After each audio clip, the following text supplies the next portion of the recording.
இயேசு கிறிஸ்துவின் இடைநேற்று நாமத்தில் அன்பு நாள் வாழ்த்துக்கள். என்னை கேட்கிற ஒவ்வொரு மகளிருக்கும் உலக மகளிர் தின வாழ்த்துதலை சொல்றதுல மிகுந்த சந்தோஷம் அடைகிறேன். ஆண்டவர் பெண்களை படைக்கும்போது அவருடைய கிரியேஷன்லயே பெஸ்டா கிரியேட் பண்ணாரு. பொதுவா நீங்க ஒரு பாத்தீங்கன்னா ஒன்று ஃபைனலா வர்றது தான் அதோட பெஸ்டா இருக்கும், அது கம்ப்ளீட்னஸ் இருக்கும். அதே மாதிரி உலகத்தோட பெரிய creator of the whole universe அவ உன்னை கிரியேட் பண்ணி சாட்டிஸ்ஃபைட் ஆகி இங்கே என்னோட கிரியேஷனை நான் ஸ்டாப் பண்ணுறேன் அப்படின்னு சொல்றது ஒரு பெண்ணை கிரியேட் பண்ண பிறகுதான். So you are unique, you are powerful, you are chosen by God. ஆண்டவர் உங்களை தெரிந்தெடுத்திருக்கிறார், உங்க மேல பெரிய திட்டங்களை வைத்திருக்கிறார். ஸோ பெண்களா பிறந்ததற்காக நம்ம கர்த்தருக்கு நன்றி சொல்லணும். இந்த நாளும் அபிகைலுடைய வாழ்க்கையிலேருந்து சில காரியங்களை நம்ம பார்க்க போகிறோம். அதை பார்க்கறதுக்கு முன்னாடி ப்ரேயர் பண்ணிடலாமா? ஸ்தோத்தரிக்கிற ஆண்டவரை உம்மை துதிக்கிறோம் அப்பா, மகிமைப்படுத்துகிறோம். இந்த நல்ல நாளுக்காக உமக்கு நன்றி. இந்த மகளிர் தினத்துல அப்பா அபிகைலுடைய வாழ்க்கையிலிருந்து எங்களோடு பேச போகிறீங்களே, அதற்காக நன்றி. அபிகையிலிருந்து வாழ்க்கையில் நாங்கள் கற்றுக்கொள்கிற இந்த பாடங்களை, கற்றுக்கொள்கிறவைகளை எங்கள் வாழ்க்கையில நாங்கள் அப்ளை பண்ணி உமக்காய் எழும்பி பிரகாசிக்கிறவர்களாய் மாற எங்களுக்கு உதவி செய்யுங்க. தொடர்ந்து எங்க கூட இருங்க. இயேசுவின் நாமத்தில் ஜெபிக்கிறோம் சுவாமி, ஆமென். அபிகாயில் இவங்களை பற்றி 1 சாமுவேல் 25வது அதிகாரம் 2வது வசனத்துல இருந்து 42வது வசனம் வரை இந்த அபிகாயில் அப்படின்னு சொல்ற பெண்ணை பற்றி சொல்லப்பட்டிருக்கு. இவங்களை பைபிள் இன்ட்ரோடியூஸ் பண்ணும் போதே அந்த 1 சாமுவேல் 25வது அதிகாரம் 3வது வசனத்துல இவங்களை இன்ட்ரோடியூஸ் பண்ணும் போதே ரொம்ப அழகா பைபிள் இன்ட்ரோடியூஸ் பண்ணுகிறது. மகா புத்திசாலியும் ரூபவதியுமா இருந்தாள் அப்படின்னு 2 விஷயத்த சொல்லிருக்கு. மகா புத்திசாலியும் ரூபவதியுமா இருந்தாள். இப்போ இவங்களை பற்றி இவங்க வாழ்க்கையில இருந்து ஒரு விஷயங்களை நம்ம தெரிஞ்சுக்கிறதுக்கு முன்னாடி ஒரு பேக்ரவுண்ட் ஸ்டோரி, நம்ம பேக்ரவுண்ட் ஹிஸ்டரி தெரிஞ்சுக்கிறது நல்லது. இந்த அபிகாயிலோட கணவன் பேர் நாபால். இவங்க ஒரு ரிச் பேக்ரவுண்ட்ல உள்ளவங்களுக்கு. இவங்களுக்கு நிறைய ஆடுகள் இருந்துச்சு. ஒரு நாள் இவங்க ஆடுகளை மயிர் கத்தரிக்கிறாங்க. இது வருஷத்துக்கு ஒரு முறை நடைபெறுறது. இந்த மயிர் கத்தரிக்கிற அந்த டைம்ல தான், அந்த ஃபர்ரை எடுக்கும் போதுதான் இவங்களுக்கு அதனுடைய நன்மை கிடைக்கிற இன்கம் சோர்ஸ் வர டைம் அது. இவங்க ஆடுகளை வனாந்திரத்துல இவங்க வேலையாட்கள் ஆங்காங்கே மேய்க்கும் போதெல்லாம், இது எந்த காலகட்டம் அப்படின்னா, தாவீது ஒவ்வொரு வனாந்திரமாய் போய் அடைக்கலம் புகுந்திருந்த காலகட்டம். இந்த நாபாலின் ஆடுகள் எல்லாம் இருந்த இந்த இடம் எது அப்படின்னா, பாரான் அப்படிங்கிற வனாந்திரத்துல நடந்த சம்பவம் தான் இது. அப்போ இவங்க இந்த நாபாலுடைய ஆடுகளை மேய்ச்சிட்டு இருக்கும்போது இந்த தாவீதும் அவரோடு இருக்கிற அந்த மனிதர்களும் இவங்க ஆடுகளுக்கும் பாதுகாப்பா இருந்திருக்கிறாங்க. வனாந்திரத்துல எதுவும் சேதப்படுத்தாதபடி இவங்களும் அந்த ஆடுகளை ப்ரொடெக்ட் பண்ணியிருக்காங்க. ஸோ இப்போ நாபாலின் ஆடுகள் மயிர் கத்தரிக்கப்படுகிறாங்க. இது ஒரு சந்தோஷமான ஒரு செலிப்ரேஷன் அவங்களுக்கு. இந்த டேல தாவீது என்ன பண்றாரு அப்படின்னா, ஆட்களை அனுப்பி நாபால்கிட்ட போய், உன்னோட இந்த சந்தோஷமான இது நாள்ல எங்களுக்கும் ஏதாவது ரிவார்ட் கொடுக்க விரும்புன்னு கொடுக்கலாம் அப்படின்னு சொல்லிட்டு ஆட்களை அனுப்புறாங்க. அனுப்பும்போது இந்த நாபால் தாவீதின் மனிதர்களை பார்த்து ரொம்ப மோசமா பேசிடுறாரு. நீ யாரு, உன்னை எனக்கு யாருன்னே தெரியாது, உனக்கு நான் எதுக்கு என்னோட பிளெஸ்ஸிங்க உனக்கு நான் ஷேர் பண்ணும் அப்படின்னு ரொம்ப மோசமா தாவீதின் மனிதர்கள்ட்ட, தாவீது சொல்லிவிட்ட மனிதர்கள்ட்ட ரொம்ப மோசமா பேசி அனுப்பிடுறாரு. இதை கேட்டதும் தாவீதுக்கு பயங்கர கோபம் வருது. தாவீதும் அவரோட 400 பேரும் சேர்ந்து இந்த நாபாலோட வீட்டுல இன்னைக்கு ஒண்ணும் இல்லாம பண்ணும் அப்படின்னு சொல்றதுக்காக இவங்க ரெடியாகி கிளம்புறாங்க. நாபால் கிட்ட தாவீதின் மனிதர்கள் பேசினதை கேட்டுட்டு இருந்த நாபாலின் வேலைக்காரர் ஒருத்தர் நாபாலுடைய மனைவியாகிய அபிகாயில்கிட்ட போய் சொல்றாங்க. 1 சாமுவேல் 25வது அதிகாரம் 14வது வசனத்துல இருக்குது. வேலைக்காரர் ஒருவன் நாபாலினுடைய மனைவியாகிய அபிகாலை நோக்கி, அபிகால்கிட்ட போய் இந்த விஷயத்த சொல்றாங்க. நம்ம எஜமான் இப்படி சொல்லிட்டாரு, தாவீது கோவப்பட்டு அவங்க யுத்தத்துக்கு வர்றாங்க, நம்ம ஹோல் குரூப்புமே அவங்க ஒன்றும் இல்லாம பண்ணிடுவாங்க அப்படிங்கிற செய்தியை அபிகாயிலுக்கு போய் சொல்றாங்க. அபிகாயில் சொன்னதும் அபிகாயில் அதுக்கு என்ன ரியாக்ட் பண்றாங்க, அது நிமித்தம் என்னென்ன நடந்துச்சு, இதுல இருந்து அபிகாயிலுடைய கேரக்டர்ல நம்ம சில ஸ்டடி பண்ண போறோம். ஃபர்ஸ்ட் விஷயம் என்ன பண்ணாங்க அப்படின்னா, இந்த அபிகாயில் மகா புத்திசாலின்னு பைபிள் உங்களை இன்ட்ரோடியூஸ் பண்ணுச்சுன்னு நான் சொன்னேன்ல. இவங்க சூழ்நிலைய குயிக்கா புரிஞ்சுட்டு குயிக்கா ரியாக்ட் பண்றாங்க, செயல்படுறாங்க. இவங்க ஒரு விமன் ஆஃப் டிசர்ன்மெண்டா இருந்தாங்க. சூழ்நிலையை புரிந்து செயல்படும் ஒரு ஞானமுள்ள ஸ்திரீயா இருந்தாங்க. 1 சாமுவேல் 25வது அதிகாரம், இந்த அதிகாரத்துல 18-19வது வசனத்துல சொல்லுகிறது, அப்பொழுது அபிகாயில் தீவிரமாய் குயிக்கா செயல்படுறாங்க. இந்த வேலைக்காரன் செய்தியை கேட்டதும் குயிக்கா அவங்க மைண்ட் கால்குலேட் பண்ணுது, இனி என்ன பண்ணும் அப்படிங்கறத ரொம்ப ஃபாஸ்டா யோசித்து, இந்த சூழ்நிலையில பயந்து போய் உட்காரலாம். ஐயோ, யுத்தத்துக்கு வர்றாங்களே, அவ்வளவுதான், நம்மள எல்லாம் ஒண்ணும் இல்லாம பண்ணுவாங்களேன்னு இந்த மோசமான சூழ்நிலைய கேட்டு, இந்த கெட்ட செய்தியை கேட்டு அவங்க பயப்படாம, அதுக்கு நான் என்ன பண்ணணும், இந்த சூழ்நிலையில நான் எப்படி செயலாற்றலாம் அப்படின்னு சொல்லிட்டு தெய்வ ஞானத்தோட இந்த அபிகாயில் செயல்படுறாங்க. தீவிரமா இவங்க என்ன பண்றாங்க அப்படின்னா, 18வது வசனத்தை வாசிக்கிறேன். அப்பொழுது அபிகாயில் தீவிரமா 200 அப்பங்களையும் 2 துருத்தி திராட்சை ரசங்களையும் சமையல் பண்ணப்பட்ட 5 ஆடுகளையும் 5 படி வறுத்த பயிற்சியும் வற்றலாக்கப்பட்ட 100 திராட்சைகளையும் வற்றலான 200 அத்திப்பழ அடைகளையும் எடுத்து கழுதையின் மேல் ஏற்றி, அடுத்த 19வது வசனம் சொல்லுகிற, தன் வேலைக்காரரை பார்த்த, நீங்கள் எனக்கு முன்னே போங்கள், இதோ நான் உங்கள் பின்னே வருகிறேன் என்று சொல்லி அனுப்பினார். தன் புருஷனாகிய நாபாலுக்கு அதை அறிவிக்கவில்லை. அவருக்கு தெரியும் நாபால் ரியாக்ட் பண்ணது ரொம்ப மோசம். இப்ப நாபாலோட இதை டிஸ்கஸ் பண்ணி டைம் வேஸ்ட் பண்ணிட்டு இருக்க முடியாது. குயிக்கா நான் செயல்பட்டு இந்த பெரிய ஆபத்தை, என் குடும்பத்துக்கு எதிராக, என்னுடைய ஹோல் குரூப்புக்கு எதிராக வருகிற அந்த பெரிய ஆபத்தை நான் எப்படியா தடை பண்ணி ஆகணும் அப்படின்னு சொல்லிட்டு தீவிரமாய் செயல்பட்டு இவங்க குயிக்கா எல்லாம் ரெடி பண்ணி அதை தாவீது ஆட்களுக்கு எடுத்துட்டு இவங்க வேலைக்காரர்களுக்கு கூட்டிட்டு குயிக்கா போறாங்க, தனியா புறப்பட்டு போறாங்க. ஒரு ஞானமுள்ள மகா புத்திசாலின்னு வேதம் சொல்லுகிற அந்த பெண்மணி ஞானமாய் செயல்படுறாங்க, தெய்வ ஞானத்தோடு செயல்படுறாங்க. பிரச்சனைகளை பார்த்து பயந்து ஒடுங்கி போயிருக்காம, பிரச்சனைகளை பார்த்து அதை பற்றி பேசி கொண்டிருக்காம, அதை பார்த்து சோர்ந்து போயிருக்காம, அதுக்கு நான் என்ன பண்றது அப்படின்னு தெய்வ ஞானத்தை பற்றி அதன்படி செயல்படுறாங்க. அதனாலதான் நீதிமொழிகள் 14வது அதிகாரம் 1வது வசனம் இப்படியா சொல்லுகிறது, புத்தி உள்ள ஸ்திரீ தன் வீட்டை கட்டுகிறார். இந்த மகா புத்திசாலியான இந்த அபிகாயில் தன் வீடு விட்டு சிதறி போயிடக்கூடாது. தன் வீட்டின் மனிதர்கள், வீடுன்னு சொல்றது இப்போ உள்ளது மாதிரி சின்னதுல, ஒரு வீடுன்னு சொல்லும் போதே அது ஒரு பெரிய குரூப் ஆஃப் பீப்புளை சார்ந்தது.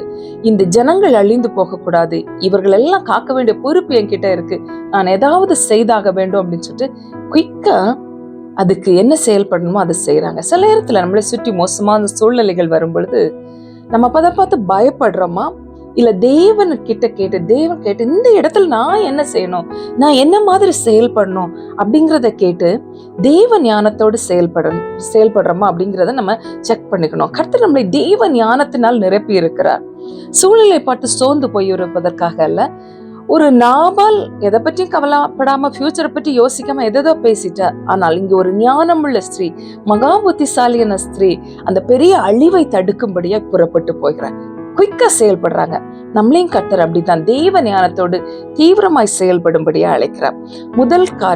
முதல் விஷயம், இந்த அபிகாயில் சூழ்நிலையை புரிந்து கொண்டு தீவிரமாய் செயல்படுறாங்க. The women of discernment அவங்க கிட்ட ரொம்ப ஒரு டிசர்ன்மெண்ட் ஸ்பிரிட்டோட அதை அழகா ஹேண்டில் பண்றாங்க. அடுத்தது பாத்தீங்கன்னா, 2வது இவங்க புறப்பட்டு போய் இப்ப உங்களை எதிர்த்து வருகிற தாவீதும் 400 மனிதர், இவங்க எல்லாம் யுத்த மனிதர்கள், இவங்க வந்தாங்கன்னா இவங்க ஃபேமிலி, இவங்க ஆட்கள் எல்லாம் ஒண்ணும் இல்லாம போயிருவாங்க. இப்ப யுத்தத்துக்கு ஒரு பெரிய டீம் வந்துட்டு இருக்காங்க. அவங்கள தனி ஒரு பெண்ணாய் போய் சந்திக்கிறாங்க. அந்த ஒரு தைரியமா ஃபேஸ் பண்றாங்க. இவங்க ஒரு நல்ல பீஸ் மேக்கர். செகண்ட் இவங்களை பற்றி நான் சொல்ல விரும்புகிறது, பீஸ் மேக்கர்.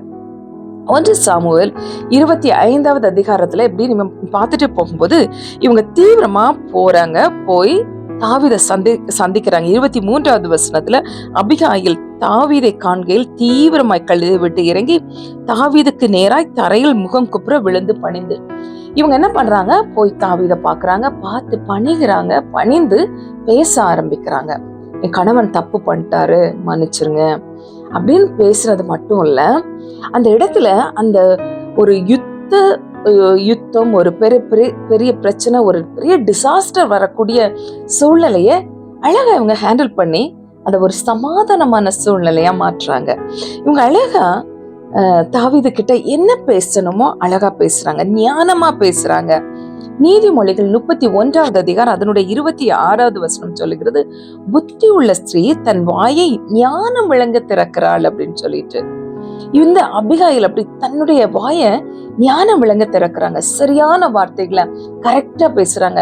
ரைட் டைம்ல எந்த வார்த்தையை பேசணுமோ அதை பேசுறாங்க. சரியா பேசுறது நிமித்தமாய் தாவீது ஒரு நிமிஷம் நின்னு யோசிக்கிறாரு. ஓகே, இந்த அபிகாயில் சொல்றது சரிதான். இந்த அபிகாயில் சொல்றாங்க, என் கணவர் தப்பு பண்ணிட்டாரு, ஆனா என்ன மன்னிச்சிருங்க, நான் உங்களுக்கு இது கிஃப்ட் கொண்டு வந்திருக்கிறேன், உணவுகள் கொண்டு வந்திருக்கிறேன், உங்களுக்கான தேவையானதெல்லாம் கொண்டு வந்திருக்கிறேன், இது நீங்க ஏற்றுக்கொள்ளுங்க, நான் கொண்டு வந்திருக்கிறத ஏற்றுக்கொள்ளுங்க அப்படின்னு சொல்றது மட்டும் இல்ல, நீங்க இவ்வளவு பெரிய ஒரு லீடர், நீங்க இந்த சாதாரண ஒரு மனுஷனை போய் அடிக்கிறதுனால அந்த ரத்த பிள்ளையை ஏற்றுக்காதீங்க அப்படின்னு சொல்லிட்டு ரொம்ப அழகா இவங்க பேசுறத நம்ம பார்க்க முடியும். 23ல இருந்து ப்ளீஸ் அதை கொஞ்சம் எடுத்து வாசித்து பாருங்களேன். ஒரு 5 நிமிஷம் ஆகும் இந்த சாப்டர் எடுத்து வாசிக்கிறது. நான் திரும்ப சொல்றேன், 1 சாமுவேல் 25வது அதிகாரம். ஓகே, இதை எடுத்து வாசிக்கும் போது ரொம்ப அழகா இவங்க அந்த சூழ்நிலையை ஹேண்டில் பண்ணது இருக்கும். 23வது வசனத்துல இருந்து 30-31 வரை இவங்க தாவீது கிட்ட பேசுறதுதான் சொல்லப்பட்டிருக்கோம். அழகா இவங்க பேசுறாங்க. பேசுறது நிமித்தமா அங்க ஒரு பெரிய சமாதானம் உண்டாகிறது.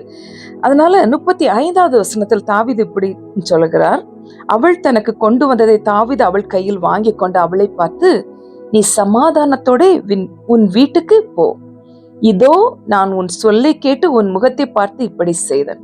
ஒரு பெரிய கோபமாய் எரிச்சலோட எல்லாரும், ஒருத்தர் கூட அவங்க வீட்டுல உள்ள ஒரு நாயை கூட உயிரோட விடக்கூடாது, எல்லாத்தையும் கொன்றணும் அப்படின்னு புறப்பட்ட தாவீது இப்ப சமாதானத்தோட போகிறார். இப்போ இந்த ஒரு பெரிய பீஸ் மேக்கருக்கான வேலையை இவங்க செய்யறாங்க. மத்தேயு 5வது அதிகாரம் 9வது வசனம் இப்படியா சொல்லுகிற, நமக்கு எல்லாருக்கும் தெரிந்த வசனம், சமாதானம் பண்ணுகிறவர்கள் பாக்கியவான்கள், அவர்கள் தேவனுடைய புத்திரர் எனப்படுகிறார்கள். நம்மள ஆண்டவர் பீஸ் மேக்கரா கூப்பிட்டிருக்கிறார். இங்க 2 வார்த்தை இருக்குது, peace maker and peace keeper. நாம பீஸ் மேக்கரா இருக்கணும்னு ஆண்டவர் விரும்புறார், பீஸ் கீப்பரா இல்ல. பீஸ் கீப்பருக்கும் பீஸ் மேக்கருக்கும் என்ன டிஃப்ரெண்ட் அப்படின்னா, பீஸ் மேக்கர் அப்படின்னா ஒரு இடத்துல பிரச்சனை இருக்கிற இடத்துல அங்க பிரச்சனை எங்க இருக்கு, கான்ஃபிளிக்ட் எங்க இருக்குது, போராட்டம் எங்க இருக்குது, அதை பார்த்து அதை டீல் பண்ணி அங்க ஒரு பிரச்சனையை சால்வ் பண்ணுவாங்க. பீஸ் கீப்பர் அப்படின்னா எதுக்கு நமக்கு வம்பு, நம்ம பிரச்சனை இல்லாம ஒதுங்கி இருந்திருப்போம், நம்ம சமாதானமா, நம்ம யாரோட வம்பு தும்புக்கு நம்ம போக வேண்டாம், நம்ம சண்டை பண்ணிக்க வேண்டாம், ஏன் என்ன வேலை உண்டு என்னோடது உண்டுன்னு அப்படி ஒதுங்கி போயிடுறது. ஆண்டவர் அப்படி ஒதுங்கி போகிறதுக்காக நம்ம இந்த உலகத்துல ஒரு பெஸ்ட் கிரியேஷனா அனுப்பல, பீஸ் மேக்கரா ஆகணும்னு விரும்புறாரு. பிரச்சனைகள் உள்ள இடத்துல போய் பிரச்சனைகளை கூட்டுறவங்களா இல்ல, பிரச்சனைகளை விளக்குறவங்களா. நிறைய நேரத்துல வார்த்தைகளை கொஞ்சம் எக்ஸ்ட்ராவா தேவையில்லாம பேசிட்டோம், நாங்க பிரச்சனை இன்னும் பூதகரமாயிரும். அது வீட்லயா இருக்கலாம், சர்ச்லயா இருக்கலாம், சொசைட்டிலயா இருக்கலாம். நம்முடைய ஞானமுள்ள, நம்முடைய வாயை திறந்து ஞானமுள்ள வார்த்தைகளை நம்ம பேசும் பொழுது, கர்த்தரிடத்துல இருந்து அவர் என்ன சொல்றாருன்னு கேட்டு நம்ம அதை பேசும் பொழுது நம்ம ஒரு பீஸ் மேக்கரா இருக்க முடியும். பிரச்சனை உள்ள இடத்துல நம்மள ஒரு பீஸ் மேக்கரா ஆண்டவர் வச்சிருக்கிறாரு. அந்த பிரச்சனைகளை தீர்க்கும்படியா, போராட்டங்களை தீர்க்கும்படியா, போராட்டங்கள் நிறைந்த இடத்துல நம்ம மூலமாய் சமாதானம் உண்டாக்கும்படியா தான் கர்த்தர் நம்மளை இந்த உலகத்துல, நம்ம இருக்கிற இடத்துல, நம்ம சொசைட்டில, நம்முடைய ஒர்க் பிளேஸ்ல, நம்முடைய ஹவுஸ்ல, எங்க உங்களை ஆண்டவர் பிளேஸ் பண்ணியிருக்கிறாரோ அந்த இடத்துல நீங்க ஒரு பீஸ் மேக்கரா இருக்கணும்னு ஆண்டவர் விரும்புகிறார். பீஸ் கீப்பரா இருந்துட்டு நான் யாருக்கும் பிரச்சனை பண்ணல, என்னால யாருக்கும் பிரச்சனை இல்லை, நான் யாரோட வம்பு தும்புக்கு போக மாட்டேன்னு ஒதுங்கி போறதுக்காகல, பிரச்சனையை பார்த்து விலகி போகிறவங்களுக்காகல, பிரச்சனையை ஃபேஸ் பண்ணி அந்த பிரச்சனைகளை சரி பண்ணுகிறவர்களை மாற்றி நம்மளை ஒரு பீஸ் மேக்கரா ஆண்டவர் அழைக்கிறார்.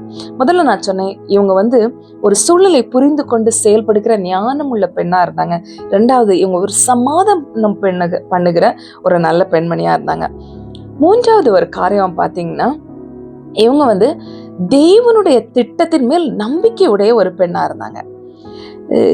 அவங்க கிட்ட ஃபெய்த் இன் காட்ஸ் பிளான், ஆண்டவருடைய திட்டத்தை புரிந்து கொள்றதுல அதன் மேல நம்பிக்கையுடைய பெண்ணா இருந்தாங்க. இது எப்படி நான் சொல்ல முடியும் அப்படின்னா, இவங்க தாவீது கிட்ட பேசும்போதே சொல்லுவாங்க, தாவீதின் மேல் தேவன் என்ன திட்டம் வைத்திருக்கிறார். ஏன்னா தாவீதை குறித்து இப்படிப்பட்ட ப்ராஃபஸி இருக்குன்னு எல்லாருக்கும் தெரியும்.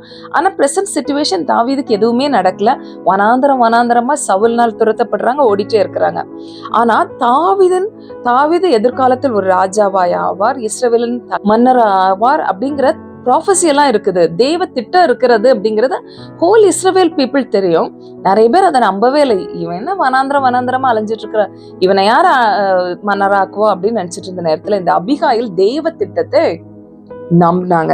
அதனாலதான் 1 சாமுவேல் 25வது அதிகாரம் 30வது வசனத்துல வாசிக்கிறேன் பாருங்க. 30-31 தாவீதை பார்த்து அபிகாயில் சொல்றாங்க, கர்த்தர் உம்மை குறித்து சொன்ன நன்மையின்படி எல்லாம் இனி என் ஆண்டவனுக்கு செய்து இஸ்ரவேலுக்கு அதிபதியாய் உம்மை நியமிக்கும் போது. ஆமா, இஸ்ரவேலுக்கெல்லாம் அதிபதியா ஆண்டவங்களை நியமிக்க போறாங்க. அந்த டைம்ல நீர் விருதாவாய் ரத்தம் சிந்தாமலும் என் ஆண்டவனாகிய நீர் பழி வாங்காமலும் இருந்தது உண்டானால் அப்பொழுது என் ஆண்டவனாகிய உமக்கு துக்கம் இராது. நீங்க ஒரு நல்ல பொசிஷன்ல ஆண்டவர் உங்களை வைக்க போறாங்க. அந்த டைம்ல இப்படி ஒரு ரத்த புள்ளி, இப்படி தேவையில்லாம ஒரு நாபாலோட குடும்பத்தின் கொன்னதுக்காக, அவங்களெல்லாம் அடிச்சு போட்டதுக்காக ஒரு ரத்த புள்ளி உங்க மேல வர வேண்டாம். தேவையில்லாம எதுக்கு நீங்க ரத்தத்தை சிந்துறீங்க? அதனால உங்களுக்கு ஒரு துக்கமும் மன இடரலும் தேவையில்லை. கர்த்தர் ஆண்டவனுக்கு நன்மை செய்யும் போது உம்முடைய அடியாளை நினைப்பீராக. So she completely trusted God's plan. ஆண்டவருடைய திட்டத்தின் மேல ரொம்ப அசைக்க முடியாத நம்பிக்கை இந்த அபிகாயிலுக்கு இருந்ததுனால தெளிவா பேசுறாங்க. நீங்க ஒரு நாள் மன்னராக போறீங்க, இஸ்ரவேலின் அதிபதியாக போறீங்க, நீங்க நீங்க தான் இந்த இஸ்ரவேல் ஆள போறீங்க. அப்ப இந்த சின்ன ஒரு குடும்பத்தை, சின்ன ஒரு குரூப்பை அழிச்சது நிமித்தமா உங்களுக்கு ஒரு கெட்ட பேர் வந்துடக்கூடாது அப்படின்னு சொல்லிட்டு ரொம்ப அழகா தேவன் தாவீதின் மேல் உள்ள திட்டத்தை பேசுறாங்க. இத கேட்கும் போதுதான் தாவீதின் மனம், ஆமால இவ்வளவு பெரிய திட்டம் ஆண்டவர் என் மேல வச்சிருக்காரு, இந்த மாதிரி சின்ன விஷயத்த நான் செய்யணுமா அப்படின்னு சொல்லிட்டு அவர் மனசு மாறுது. அப்போ இவங்க ஆண்டவருடைய திட்டத்தை மதித்தாங்க, அதை விசுவாசித்தாங்க. நம்ம வாழ்க்கையில தேவ திட்டத்தை தேவன் நமக்கு ப்ராமிஸ் பண்றத நம்ம நம்புறோமா? மற்றவர்கள் வாழ்க்கையில தேவன் ப்ராமிஸ் பண்றத நம்புறோமா? நம்ம வாழ்க்கையில ஆண்டவர் ப்ராமிஸ் பண்ணிருக்கிறத நம்புறோமா? அல்லது சூழ்நிலையை பாக்குறோமா? பிரச்சனைகள் சூழ்ந்து வரும்போது நம்ம சூழ்நிலையை பெருசா பாக்குறோமா? தேவன் நம்ம மேல வைத்திருக்கிற ப்ராமிசஸ நம்ம பாக்குறோமா? இவங்க ஒரு குழப்பம் நிறைந்த சூழ்நிலையில, ரொம்ப கிரைசிஸான அந்த சிச்சுவேஷன்ல தேவ திட்டத்தை தெளிவா பாக்குறாங்க. அப்படிப்பட்ட ஒரு தேவ ஞானத்தோட இவங்க செயல்பட்டாங்க. நம்ம பிரச்சனைகளை பார்க்கும்படி, நம்மளை சுற்றி இருக்கிற சூழ்நிலைகளை பார்த்து அதை பேசுறதற்காக அழைக்கப்பட்டவங்க இல்ல. தேவ திட்டத்தை பார்த்து தேவன் வைத்திருக்கிற மகா பெரிய அந்த தேவ வாக்கு தத்தங்களை பேசும்படியா, அவர் வைத்திருக்கிற நல்ல திட்டங்களை பார்க்கும்படியா, நல்ல திட்டங்களை பேசும்படியா தேவன் நம்மை பார்க்கிறார், நம்மள்கிட்ட எதிர்பார்க்கிறார். அப்படிப்பட்ட காரியங்களை நம்ம செய்யணும்னு நினைக்கிறாரு. நாம இன்னைக்கு எப்படி இருக்கிறோம்? ஒருவேளை நம்ம வேற மாதிரி இருந்தோம்னா இன்னைக்கு நம்மை மாற்றிக்கொள்வோம். தேவ திட்டத்தை பார்ப்போம். சூழ்நிலையில் பார்க்கறத விட்டுருங்க. எவ்வளவு மோசமான சூழ்நிலையா இருந்தாலும் கர்த்தரால மாற்ற முடியுங்க. அது நம்மளை சுற்றி இருக்கிற பிரச்சனைகளா இருக்கலாம், நம்மை சுற்றி இருக்கிற போராட்டங்களா இருக்கலாம், குடும்ப பிரச்சனையா இருக்கலாம், எதிர்கால நிச்சயம் இல்லாதது போல இருக்கலாம், பிள்ளைகளுடைய காரியங்களா இருக்கலாம், குடும்ப பிரச்சனைகளா இருக்கலாம், பினான்சியல் கிரைசிஸா இருக்கலாம். எந்த பிரச்சனையா இருந்தாலும் பிரச்சனைகளை பார்க்கறத விட்டுட்டு இதை மாற்ற வல்ல ஒரு பெரிய தேவன் எனக்கு இருக்கிறார் அப்படிங்கிறத நீங்க பார்த்து, தேவன் உங்களுக்கு என்ன ப்ராமிஸ் பண்ணி இருக்கிறாரு, தேவன் சொன்னா அதை செய்வார் அப்படிங்கிற ஒரு அசைக்க முடியாத நம்பிக்கையோட அபிகாயில கூட நம்ம செயல்படும் பொழுது இந்த காரியங்கள் நம்ம வாழ்க்கையில வரும்போது என்ன நடக்கும் தெரியுமா? 3 காரியங்கள் அபிகாயிலோட வாழ்க்கை நிறைய நம்ம பேசலாம். நான் டைம் கொஞ்சமா இருக்கிறதுனால 3 காரியங்களை நான் சொல்லி முடிக்கிறேன். திரும்பவும் நான் ஞாபகப்படுத்தேன். சூழ்நிலை புரிந்து அழகா செயல்பட்டாங்க. அடுத்தது, இவங்க ஒரு சமாதானம் பண்ணுகிற பெண்ணா இருந்தாங்க. சமாதானத்தை கெடுக்கிறவங்களா இல்ல, சமாதானத்தை பீஸ் மேக்கரா இருந்தாங்க. பீஸ் கீப்பரா இல்ல, பீஸ் மேக்கரா இருந்தாங்க. 3வது, she trust in God's plan. ஆண்டவருடைய திட்டத்தின் மேல் நம்பிக்கை வைத்தாங்க. இந்த 3 காரியங்களை இவங்க அழகா பண்ணதுனால ஆண்டவர் இவங்க வாழ்க்கை அப்படியே விடலைங்க. அப்புறம் நீங்க தொடர்ந்து வாசித்தீங்கன்னா, நாபாலை ஆண்டவர் தண்டிக்கிறார். நாபால் மரித்து போகிறார். ஃபியூ டேஸ்ல நாபால் மரித்து போகிறார். நாபால் மரித்து போன செய்தியை கேட்டதும் தாவீது, இந்த மகா புத்திசாலி பெண் என் கூட இருக்கும்போது என் லைஃப் இன்னும் பெட்டர் ஆகும் அப்படின்னு ஃபீல் பண்ணி அபிகாயில திருமணம் செய்யும்படியா ஆள் அனுப்பி கேட்கிறாங்க. அதுக்கு பிறகு உள்ள வரலாறு நமக்கு தெரியும். தாவீதின் மனைவியாய் அபிகாயில் மாறினாங்க. அபிகாயில் எதிர்காலத்துல ஒரு குயினா மாறினாங்க. ஒரு ராஜாவுடைய மனைவியா மாறினாங்க. ஒரு சாதாரண பெண்மணியா இருந்து ஒரு குயினா மாறின இந்த அபிகாயிலுடைய வாழ்க்கையில அவங்க எடுத்த சின்ன சின்ன காரியங்கள், அதுல அழகா தேவன் கொடுத்த ஞானத்தை பயன்படுத்தி தேவ காரியங்கள் மேல நம்பிக்கை வைத்து தேவன் சொன்னபடி அவங்க செயல்பட்டதுனால அவங்க எதிர்காலம் அழகா மாறினது. அவங்க அவங்க கணவனை பற்றி சொல்லும் பொழுது நான் முதல்ல அதை திரும்ப சொல்றேன் பாருங்க. எப்படி அபிகாயில மகாபுத்திசாலியும் ரூபவதியும் அப்படின்னு சொல்லிட்டு 1 சாமுவேல் 25:3 சொல்லுகிறதோ, நான் அவங்க புருஷனை பற்றி இன்ட்ரோடியூஸ் பண்ணும்போது அந்த புருஷனோ மூடனும் துராக்கிரந்தனுமா இருந்தான். அப்படிப்பட்ட ஒரு கணவனுக்கு வாழ்க்கைப்பட்டவங்க வாழ்க்கையில ஒருவேளை கஷ்டமா இருந்திருக்கலாம், பிரச்சனைகள் சூழ்ந்திருக்கலாம். ஆனா அவங்க ஞானமாய் செயல்பட்டதுனால, தேவ திட்டத்து மேல் நம்பிக்கை வைத்ததுனால அவங்க வாழ்க்கை அப்படியே பிரச்சனைக்குள்ளால முடியாம அவங்க வாழ்க்கை, அவங்க எதிர்காலம் அழகாய் மாறினது, உயர்ந்ததாய் மாறினது. இன்னைக்கு நீங்க என்ன மாதிரி ஒரு சூழ்நிலையில இருந்தாலும் கர்த்தர் அதை மாற்ற வல்லவர். அவருடைய பிளான் மேல ட்ரஸ்ட் பண்ணுங்க, நம்பிக்கையா இருங்க. கர்த்தர் கொடுக்கிற ஞானத்தை பெற்றுக்கொண்டு கர்த்தருக்காய் சமாதானம் பண்ணுகிறவர்களா இந்த உலகத்துல நாம இருக்கும் பொழுது நம்முடைய சூழ்நிலையை மாற்றி நம்மை உயர்த்த வல்ல ஒரு மகாபரிய அன்புள்ள தகப்பு நமக்கு இருக்கிறார் அப்படிங்கிறத மறந்துடாதீங்க. நம்ம ஜெபிக்கலாமா? நன்றி ஆண்டவரே, உமக்கு நன்றி. என்னை கேட்கிற ஒவ்வொருவருக்காய் உமக்கு நன்றி சொல்லுகிறோம் ஆண்டவரே. அது ஆணா இருக்கலாம், பெண்ணா இருக்கலாம். இவங்க வாழ்க்கையில நீர் வைத்திருக்கிற நல்ல திட்டங்களுக்காக உமக்கு நன்றி. எங்கள் சூழ்நிலை நெருக்கங்கள் வரும் பொழுது நாங்கள் சில நேரத்துல ஞானம் இல்லாம செயல்படுறோம். அந்த சூழ்நிலைகள்லாம் மாறி ஞானத்தினால எங்களை நிரப்ப வேணுமா ஜெபிக்கிறோம் ஆண்டவரே. நிறைய நேரத்தில் பிரச்சனைகளை பார்த்துட்டு நாங்க அமைதியா திரும்பி போயிடுறோம்.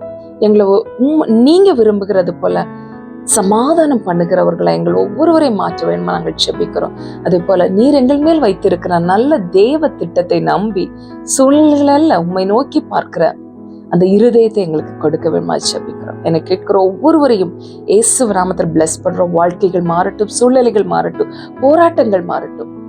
இந்த நாளில ஒரு புதிய ஆரம்பங்கள் உண்டாகட்டும், உயர்வுகள் வந்து சேரட்டும், நன்மைகள் உண்டாகட்டும், விடுதலைகள் நடக்கட்டும். அப்பா, சமாதானத்தினால நிரப்புங்க. உம்முடைய பலத்த கரத்துக்குள்ளால் தாங்கி ஏந்தி தப்புவித்து நடத்த வேண்டும் என்று இயேசுவின் நாமத்தில் ஜெபிக்கிறோம் சுவாமி. ஆமென்.